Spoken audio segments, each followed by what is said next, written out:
മാന്യപ്രേക്ഷകർക്ക് എൻ്റെ പ്രണാമം. ധാരാളം വ്യക്തികൾ, പ്രത്യേകിച്ച് ഹിന്ദു സംഘടനകൾ, വിശ്വ ഹിന്ദു പരിഷത്തിലെ പ്രവർത്തകർ,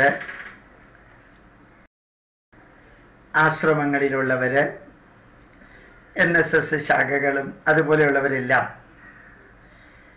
ഈ യൂട്യൂബിലൂടെ കൊടുക്കുന്ന സന്ദേശങ്ങളിൽ ചിലതൊക്കെ എടുക്കാറുണ്ട്. അവർ നല്ല രീതിയിൽ അത് ജീവിതത്തിൽ പകർത്താറുമുണ്ട്. അതുകൊണ്ട് ചില ക്ഷേത്രങ്ങളിലെയും ചില സ്ഥലങ്ങളിലെയും അനുഭവങ്ങളെല്ലാം പങ്കുവെക്കാറുണ്ട്. ഈ അടുത്ത കാലത്ത് നമ്മളുടെ ഒരു അടുത്ത ബന്ധു അവരുടെ കൊച്ചുമകളെ 3 വയസ്സേ ആയിട്ടുള്ളൂ ഒരമ്പലത്തിൽ കൊണ്ടുപോയി ആക്കി. സമ്മർ വെക്കേഷൻ എന്ന് പറഞ്ഞാൽ ഏപ്രിൽ 3-ാം തീയതി മുതൽക്ക് ഏപ്രിൽ 12-ാം തീയതി ആയല്ലോ. ഞാൻ വെറുതെ ചോദിച്ചു, അമ്പലത്തിൽ കൊണ്ടാക്കാൻ കാരണം എന്താ? പറഞ്ഞത് ആ അമ്പലം പണ്ട് പിതൃകർമ്മമൊക്കെ നടത്തുന്ന ഒരു അമ്പലമായിരുന്നു. ആ അമ്പലത്തിൽ കുറേ യുവാക്കളാണ് ഇപ്പൊ അതിൻ്റെ ചാർജ്. അമ്പലം എങ്ങനെയെങ്കിലൊക്കെ നന്നാക്കണം, എല്ലാ വിഭാഗം ജനതയ്ക്കും അവിടെ വരാൻ സാധിക്കണം. വെറും ഒരു പ്രാർത്ഥനാലയം എന്നുള്ളതിനേക്കാൾ ഉപരി, അല്ലെങ്കിൽ പിതൃകർമ്മം നടത്തുന്ന കിളിയാറിൻ്റെ തീരത്താണ് പിതൃകർമ്മം നടത്തുന്ന ഒരു അമ്പലം എന്നുള്ളതിനേക്കാൾ ഉപരി, നാരായണ ഗുരുദേവൻ പറഞ്ഞതുപോലെ സമൂഹത്തിലുള്ളവർക്ക് വന്നിരിക്കാനും എൻജോയ് ചെയ്യാനും ഉള്ളൊരു കേന്ദ്രമാക്കണം.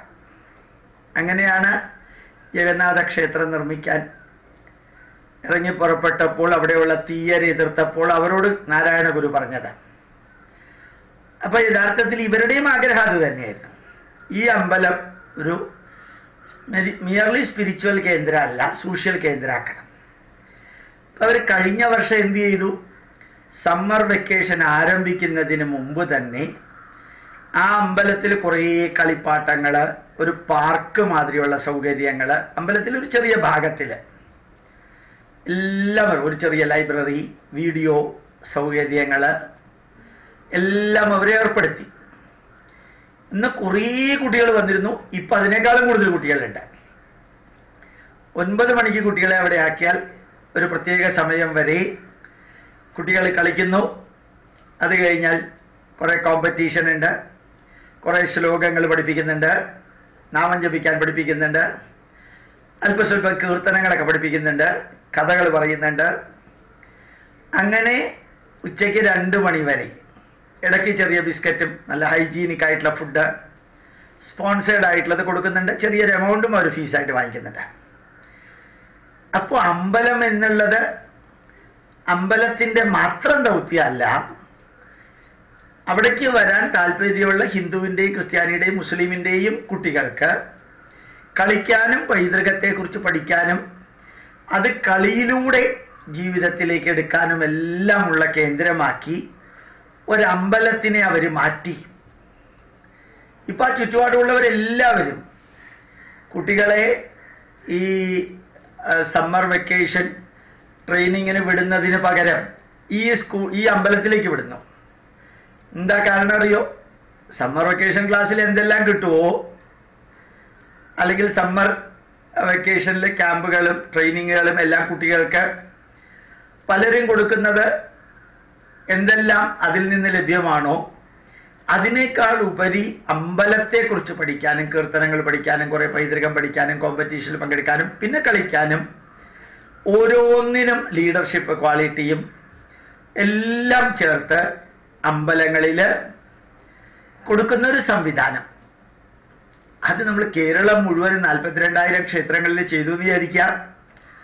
ഒരു ക്ഷേത്രത്തിൽ ഒരു 50 കുട്ടികൾ വന്നു എന്ന് വിചാരിക്കുക.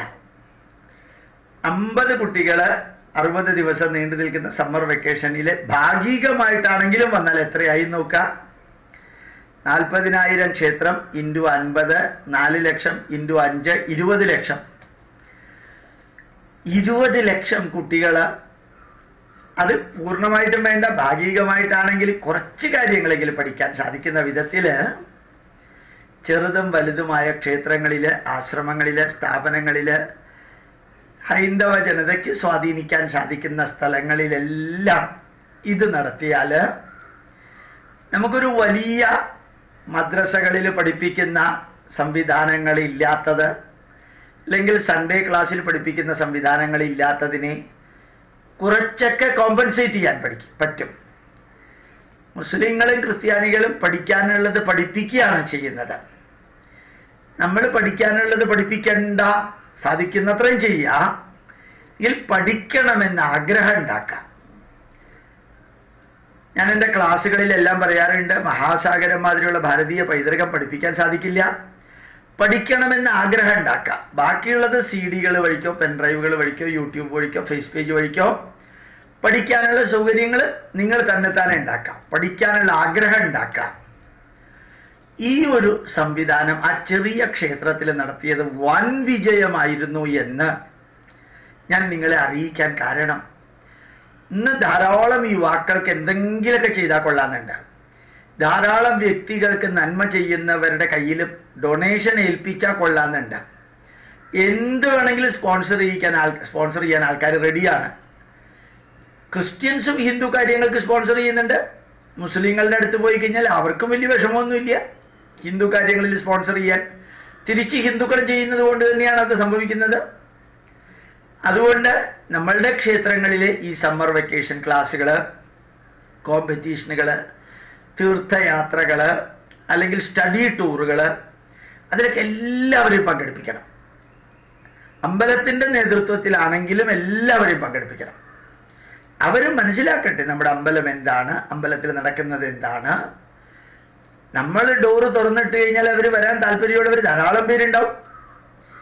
നമുക്ക് സംശയമാകുമ്പോൾ അവർക്ക് അതിൻ്റെ 10 ഇരട്ടി സംശയമായിരിക്കും.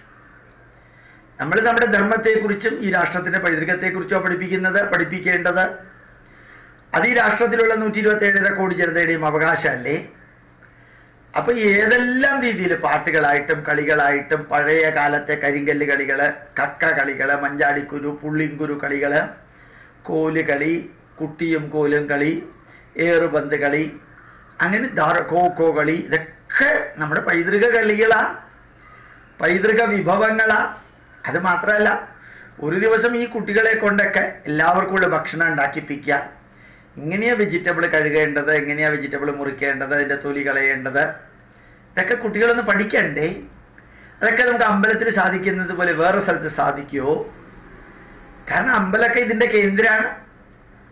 മനസ്സിനും ശരീരത്തിനും കുടുംബത്തിനും സംസ്കാരത്തിനും സമൂഹത്തിനും രാഷ്ട്രത്തിനും സ്ഥിരവും ശാശ്വതവുമായ നന്മ വരുത്താനുള്ള കേന്ദ്രമാണ് അമ്പലങ്ങൾ. എല്ലാ അമ്പലങ്ങളിലും അമ്പലത്തിലെ അധികൃതരോ അമ്പലത്തിലെ അധികാരികളുടെ സപ്പോർട്ടോടുകൂടി ഉപദേശക സമിതിയോ സഹകരണ സമിതിയോ എല്ലാം കൂടി ചെയ്താൽ മതി. ചില കാര്യങ്ങളൊക്കെ അമ്പലക്കാർക്ക് സ്പോൺസർ ചെയ്യാം, ചില കാര്യങ്ങൾ നാട്ടുകാർക്ക് സ്പോൺസർ ചെയ്യാം, ചില കാര്യങ്ങൾ വരുന്ന വിദ്യാർത്ഥികളുടെ മാതാപിതാക്കളെ കൊണ്ട് സ്പോൺസർ ചെയ്യിച്ചിട്ട് ഒരു പുതിയ അധ്യായം നമുക്ക് ഈ വിഷു മുതൽക്ക് തുടങ്ങാൻ സാധിക്കണം. എത്ര പേര് വന്നു അത്രയും പേര്, എത്ര സാധിച്ചോ അത്രയും. ഒരു കാര്യം ഉറപ്പാണ്, ഇവർ ഈ നാടിൻ്റെ ശത്രുക്കളാവില്ല. അതായിരിക്കണം അൾട്ടിമേറ്റ് എയിം. ഈ നാടിൻ്റെ സംസ്കാരത്തിൻ്റെ അവകാശികളും അധികാരികളും അതിൻ്റെ നന്മയ്ക്ക് വേണ്ടി നിലകൊള്ളുന്നവരും ആവണം.